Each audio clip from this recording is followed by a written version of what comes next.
ठंड शायद विलंब से चल रही है और बहुत धीमी गति से ठंड आ रही है, लेकिन राजनीतिक गर्मी बड़ी तेजी से बढ़ रही है।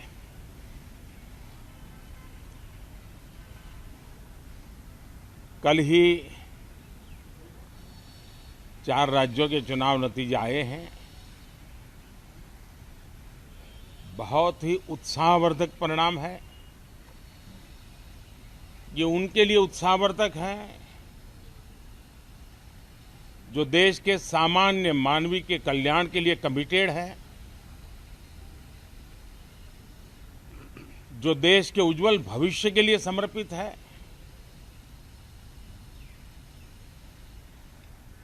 विशेषकर सभी समाजों की, सभी समूहों की, शहर और गांव की महिलाएं, सभी समाज के, सभी समूह के, गांव और शहर के युवा,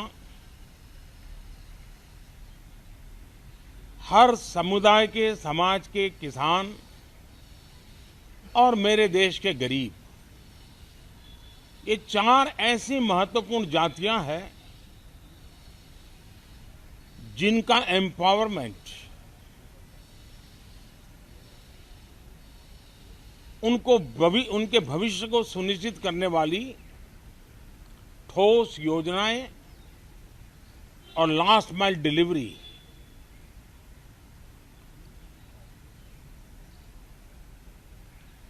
इन उसूलों को लेकर के जो चलते हैं उन्हें भरपूर समर्थन मिलता है। और जब गुड गवर्नेंस होता है, पूर्णतया जनहित के लिए समर्पण होता है, तो एंटी इनकम्बेंसी ये शब्द इरेलेवेंट हो जाता है। और हम लगातार ये देख रहे हैं, कोई इसको प्रो इनकम्बेंसी कहे, कोई इसे गुड गवर्नेंस कहे, कोई इसे ट्रांसपेरेंसी कहे, कोई उसे राष्ट्रहित की, जनहित की ठोस योजनाएं कहें, लेकिन ये लगातार अनुभव आ रहा है।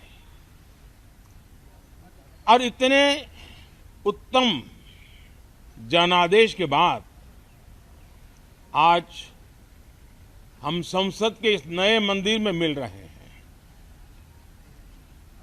इस संसद भवन के नए परिसर का उद्घाटन हुआ, तब तो एक छोटा सा सत्र था, ऐतिहासिक निर्णय हुआ था, लेकिन इस बार लंबे समय तक इस सदन में कार्य करने का अवसर मिलेगा। नया सदन है, छोटी मोटी अभी भी शायद व्यवस्थाओं में कुछ कमियां महसूस हो सकती हैं। जब लगातार काम चलेगा, सांसदों और विजिटर्स को भी, मीडिया के लोगों को भी ध्यान में आएगा कि इसको जरा अगर ठीक कर लिया जाए तो अच्छा होगा। और मुझे विश्वास है कि आदरणीय उपराष्ट्रपति जी और आदरणीय स्पीकर महोदय के नेतृत्व में उन चीजों की तरफ पूरी तरह निगरानी है। और आपसे भी मैं कहूंगा, कोई चीज ऐसी छोटी मोटी आपके ध्यान में आए तो जरूर आप ध्यान आकर्षित करना, क्योंकि ये चीजें जब बनती हैं तो आवश्यकता के अनुसार बदलाव की भी जरूरत होती है। देश ने नकारात्मकता को नकारा है। मैं लगातार सत्र के प्रारंभ में विपक्ष के साथियों के साथ हमारा विचार विमर्श होता है, हमारी मेन टीम उनसे चर्चा करती है, मिलकर के भी सबके सहयोग के लिए हम हमेशा प्रार्थना करते हैं, आग्रह करते हैं। इस बार भी इस प्रकार की सारी प्रक्रियाएं कर ली गई हैं और आपके माध्यम से भी मैं सार्वजनिक रूप से हमेशा हमारे सभी सांसदों से आग्रह करता हूं,